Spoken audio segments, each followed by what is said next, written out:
Nicolas Mézorf, bonjour. Bonjour. Merci d'avoir accepté notre invitation. Alors, vous êtes de retour en Calédonie pour quelques temps. Est-ce que vous ne devriez pas plutôt être à Paris, étant donné l'actualité actuellement? J'y retourne la semaine prochaine pour participer au débat sur les retraites, mais avant ça, on avait en Nouvelle-Calédonie la rentrée politique et notamment des réunions entre non-indépendantistes pour peaufiner le projet sur l'institutionnel. Donc voilà, on essaie de travailler des deux côtés. On va revenir sur ces projets, mais tout d'abord, quelle est votre réaction après le comité directeur de l'Union calédonienne qui a été réuni samedi à Canala? Alors, Daniel Goa souhaite la ratification d'un accord le 24 septembre 2023, cette année, sur l'accession à la pleine souveraineté en 2025. Qu'est-ce que ça vous inspire? Eh bien, nous, on veut, comme Daniel Goa, la ratification d'un accord le 24 septembre 2023 pour asseoir définitivement la Nouvelle-Calédonie dans la France. Non, mais, enfin, Daniel Goa, il commence un petit peu à fatiguer. Enfin, il pourra répéter autant qu'il veut qu'il veut la pleine souveraineté, l'émancipation, l'indépendance. Ça ne marchera pas. Ça ne marchera pas parce qu'on a gagné 3 fois. On a gagné 3 fois pour que la Nouvelle-Calédonie reste française. Donc nous, on veut bien discuter avec les indépendantistes, on veut bien trouver un nouveau statut, on veut bien trouver des équilibres, mais tout ça au sein de la République.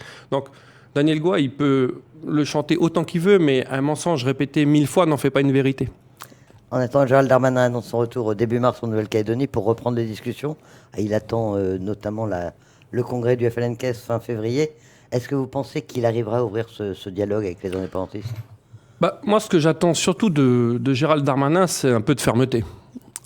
Parce que je trouve que l'État a été très conciliant. C'est-à-dire que il est venu la dernière fois, il a écouté tout le monde, il a donné du temps aux indépendantistes, il a dit qu'on attendrait le congrès du FLNKS pour reprendre les discussions sur l'avenir institutionnel. J'espère que ça sera vraiment le cas. Et que si les indépendantistes continuent à jouer la montre, l'État va commencer un peu à taper du poing sur la table.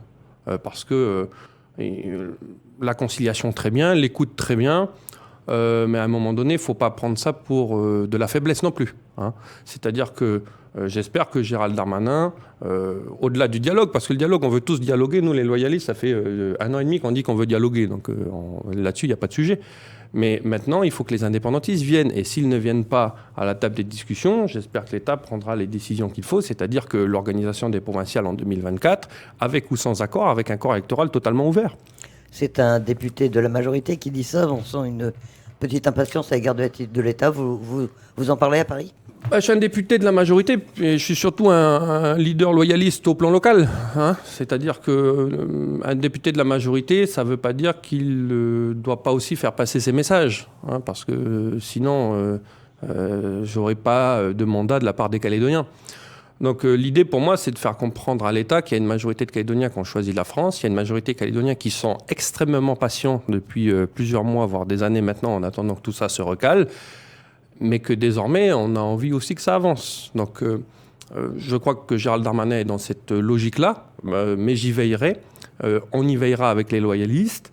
Et puis surtout, je ne suis pas quelqu'un qui est angélique. Hein, c'est-à-dire que ce n'est pas parce que c'est la majorité que tout est beau et tout est rose. Voilà, on a l'œil qui vérifie que tout se passe bien.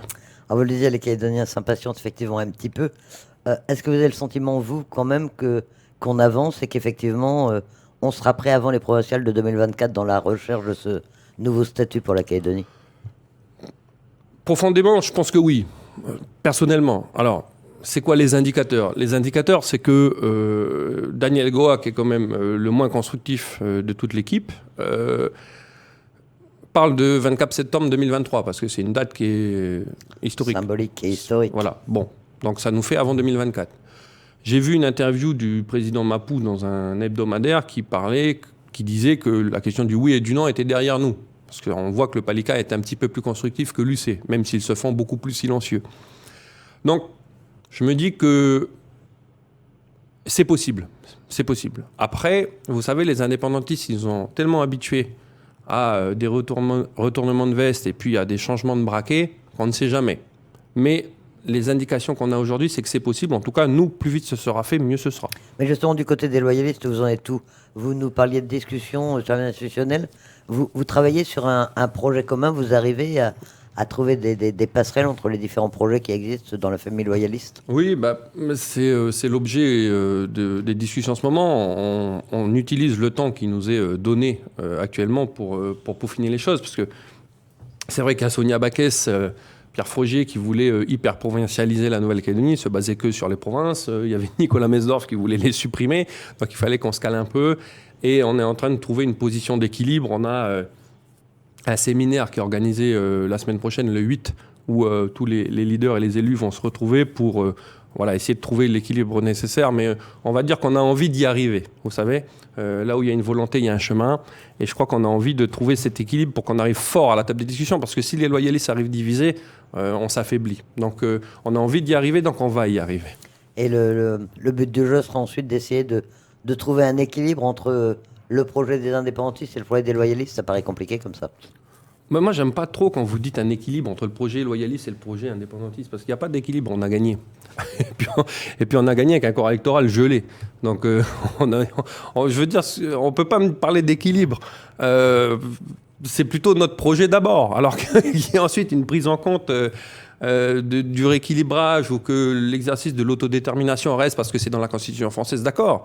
Mais il ne peut pas y avoir d'équilibre, ça c'est pas possible. Enfin, c'est pas comme ça que j'entrevois la négociation avec les indépendantistes. Je viens pas à la table des négos pour dire qu'il faut qu'on trouve un équilibre. Je viens entendre ce qu'ils ont à nous demander. Voilà. Je disais il y a un instant, vous êtes donc député de la majorité, député Renaissance. Si on parle des sujets de l'actualité métropolitaine, on suppose que vous défendez la réforme des retraites du gouvernement Borne. Oui. C'est incontournable pour vous de rallonger, de reculer l'âge de départ à la retraite? Je ne sais pas comment les Français peuvent faire autrement. Il y a un moment donné, ça ne rentre plus, quoi. Enfin, ils ne peuvent pas travailler 35 heures, faire moins d'enfants, donc faire moins de travailleurs qui payent pour des retraités, et puis partir à 62 ans.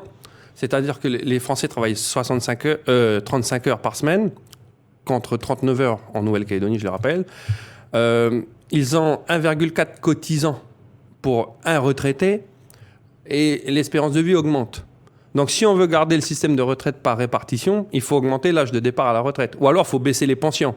Ou alors il faut augmenter les cotisations. Mais il y a un moment donné, c'est de la mathématique. Hein. Donc bien sûr que je défends ce projet de loi. Et puis je trouve même que le gouvernement a été modéré d'entrée, puisque ça devait être 65 ans et ils sont partis sur 64.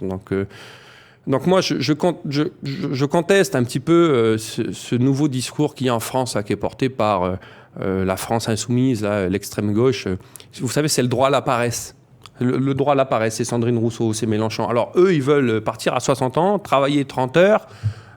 C'est juste pas possible. Il y a un moment donné, quand on veut profiter d'un pays riche, il faut créer cette richesse. Et la richesse ne se crée que par le travail. Il y a une espèce de dévalorisation du travail en métropole. Il faut plus travailler, il faut moins travailler parce que la vie est belle, parce qu'il faut profiter de la plage, du soleil, des cocotiers. Mais il y a un moment donné, si on profite de la plage, du soleil et des cocotiers, on n'a pas les infrastructures publiques que l'on a aujourd'hui en France, et puis on n'est pas la 6e puissance mondiale. Mais enfin, on le voit bien, il y avait une journée de manifestation le 19 janvier, une autre le 31, cette nuit pour nous. On voit bien qu'il y a une opposition à cette réforme, une opposition forte. Vous la comprenez? Vous l'expliquez comment? C'est une opposition au gouvernement en général ou vraiment sur ce projet-là? Non, mais il y a entre 6 et 7 millions, je n'ai pas le chiffre exact de Français qui ont voté pour Jean-Luc Mélenchon. Voilà, il y en a 1,5 million dans la rue. Voilà, c'est l'extrême gauche et c'est les gens qui refusent de travailler plus. C'est des gens qui sont sensibles au discours mélenchoniste. Mais moi, je crois qu'on n'a pas le choix. Enfin, tous les pays européens autour de la France partent plus tard à la retraite que 62 ans. Et j'ai vu une interview là, de responsables politiques allemands qui disent mais on ne comprend même pas qu'il y ait un débat pour passer de 62 à 64. Enfin, tous les pays européens, c'est entre 65 et 67. Donc on est dans une spécificité française où la réforme n'est pas acceptée. Mais à un moment donné, il n'y a pas le choix. Enfin, dans ce contexte politique, on parle régulièrement, et c'est revenu ces derniers jours, de l'intention d'Emmanuel Macron de dissoudre l'Assemblée nationale. Comme député, vous êtes bien sûr directement intéressé par la question. Est-ce que c'est une hypothèse crédible? Est-ce qu'à Paris, elle revient régulièrement Ça nous fera des élections, ça fait longtemps qu'on n'en a pas connu. Nous, les Calédoniens qui aimons voter régulièrement et partir en campagne électorale. Non, mais après, les journalistes aiment bien parce que ça met ça met un peu de pression à tout le monde. Je pense que ça met une pression aussi sur les députés qui ne veulent pas voter les textes parce que voilà. Après, la dissolution, ça se manie, et là je suis objectif, ça se manie avec précaution parce que si c'est pour dissoudre l'Assemblée et se retrouver avec encore moins de députés de la majorité pour voter les textes et peut-être même avoir une opposition, c'est pas forcément une bonne idée. On se souvient tous de l'opération qu'avait menée Jacques Chirac et qui s'est retrouvé avec Lionel Jospin, Premier ministre. Donc voilà, il faut faire attention avec ça. En attendant, ça se passe comment votre travail à l'Assemblée nationale? Écoutez, très bien. Sur le projet des retraites, j'ai déposé plusieurs amendements concernant l'ITR. Si vous savez, c'est la retraite complémentaire pour les fonctionnaires d'État dans les Outre-mer et notamment en Nouvelle-Calédonie, parce que l'État avait prévu depuis longtemps de supprimer cet ITR, sauf que moi je suis contre sa suppression parce qu'en Nouvelle-Calédonie et dans les Outre-mer, la vie est plus chère, donc c'est normal que les retraites soient un peu plus valorisées qu'en métropole, dans les Outre-mer. Je travaille énormément aussi, vous savez, sur le service national universel, que j'ai beaucoup défendu pendant la campagne électorale. Donc, j'ai rencontré pas mal de ministres sur le fait qu'il faut étendre ce dispositif à la Nouvelle-Calédonie. Voilà, je fais mon travail de député. Et puis, ce matin, on va aller voir ensemble la prison du Camp Est en Nouvelle-Calédonie parce que c'est une prison qui est pas assez grosse aujourd'hui pour accueillir tous les délinquants que l'on a. La prison du Camp Est, c'est 400 places, ils sont 650 à l'intérieur et il y a environ 200 personnes en attente d'exécution de peine à l'extérieur parce qu'il n'y a plus de place au Camp Est. Donc c'est un vrai sujet pour moi. Et la prison du Nord, qui va être inaugurée bientôt, elle répond en rien à ces questions d'insécurité puisqu'elle n'est composée que de 110 places pour des personnes qui vont bientôt sortir. Ça sera un régime quasiment de semi-liberté. Donc on voit que l'insécurité en Nouvelle-Calédonie, qui est un fléau majeur, est liée étroitement au fait qu'on manque de place pour enfermer les délinquants. Il y a eu des exactions encore, et je pense au Mandorien, il n'y a pas longtemps sur Saint-Louis. Eh bien, c'est tout simplement parce qu'il y a des délinquants qui étaient au Camp Est qui ont été relâchés. Qui est en fin de peine certainement, mais aussi parce que il faut mettre les nouveaux dedans, quoi.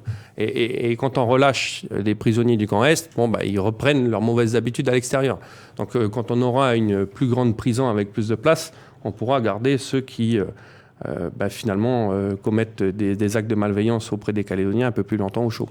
Plus grande prison, plus de place, on vient d'en construire une dans le Nord. Ça vous paraît crédible et possible d'investir encore dans les centres pénitentiaires en Nouvelle-Calédonie? Il faut partir du principe que la prison du Nord est quelque chose qui est positif pour le rééquilibrage, qui est positif pour la province Nord, qui est positif pour Koné, parce que ça amène des investissements, ça fait travailler des entreprises, ça crée de l'emploi. Par contre, en termes d'insécurité, c'est une erreur fondamentale.